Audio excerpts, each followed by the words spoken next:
Florida's tourism crash isn't just visible, it's existential. Canadians are gone, billions are bleeding out, and if this decline continues, Florida will be bankrupt. The collapse is already underway. Step into Florida today, and the widespread emptiness tells the story. Condos that were once packed with Canadian snowbirds sit dark through peak season. Streets near Orlando, Miami, and Naples carry fewer rental cars than usual. Airports that thrived on daily Toronto and Montreal flights now report thinner passenger counts, while terminals once buzzing with winter traffic feel strangely subdued.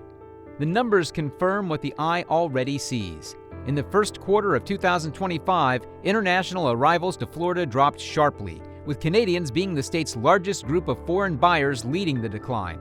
Bookings for vacation rentals have slowed, hotel occupancy sits below expectations, and even tourist-heavy hubs like Miami Beach are registering quieter weekends. Cause and effect are immediate. Empty units mean lost property taxes. Fewer bookings strip millions from cleaning crews, ride shares, restaurants, and tour operators. Every missing flight reduces airport revenue, parking fees, and concessions. Each quiet hotel lobby represents dozens of jobs at risk. This isn't a distant forecast. The cracks are visible now in real time. Florida's dependence on Canadian visitors once looked unshakable. But with every unbooked condo and every canceled trip, the foundation begins to erode. Empty condos aren't just space lost, it literally means wealth leaving Florida. The retreat of Canadian buyers has turned into a flood of capital leaving Florida. Snowbirds who once anchored local economies are unloading properties, cashing out of investments, and redirecting billions elsewhere. Some are even buying homes in Portugal or Mexico, where residency incentives and friendlier policies make long-term stays easier.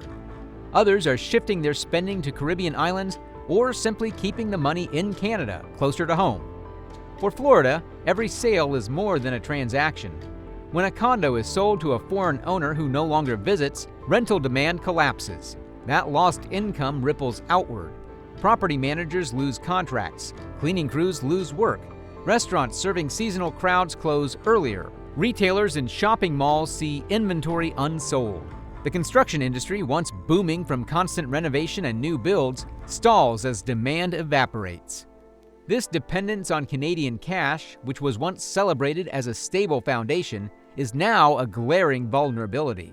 Florida built entire communities, from gated developments to golf resorts, on the assumption that Canadians would always come.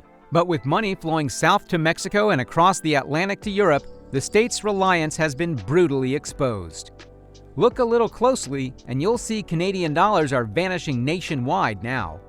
Canadian buyers are pulling back, creating a growing crisis across U.S. seasonal markets.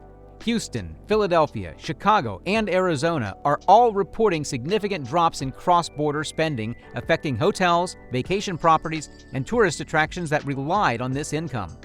The decline can be felt across multiple sectors. We are talking about hospitals in Houston and Chicago, where lighter patient schedules are being reported. Philadelphia's retail districts are also seeing fewer shoppers, and Arizona's winter resorts are facing empty tea times and unsold memberships. Local businesses are feeling the strain, with restaurants closing earlier, rental agencies downsizing, and part-time workers losing shifts. To mitigate the impact, cities and states are now exploring strategies to attract domestic tourists, diversify offerings, and reduce dependency on foreign seasonal spending.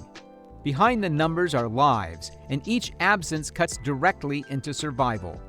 The decline isn't just seen in statistics. It's lived daily by those who depended on Canadian visitors to survive. Step into a diner along Florida's Gulf Coast. In past winters, every booth was filled with snowbirds ordering breakfast specials. Today, half the tables stay empty, the owner watching payroll shrink while longtime staff lose shifts. A few miles away, a waterfront condo remains unsold. Its price has been cut twice, yet no Canadian buyers step forward. The realtor, once closing multiple seasonal deals, hasn't had a serious inquiry in months. Commission checks vanish, and with them, the ripple of spending on contractors, cleaners, and furniture stores. Even healthcare clinics feel the absence. Facilities once booked solid with Canadian retirees seeking affordable treatments now report open slots, nurses idling in half-full waiting rooms. One laid-off technician describes it bluntly.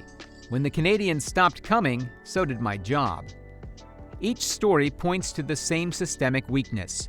Florida's local economy wasn't diversified. It leaned too heavily on seasonal Canadian demand. The loss isn't abstract. It's literally empty diners, unsold condos, and unemployed workers serving as proof that dependency built on one visitor group is already breaking.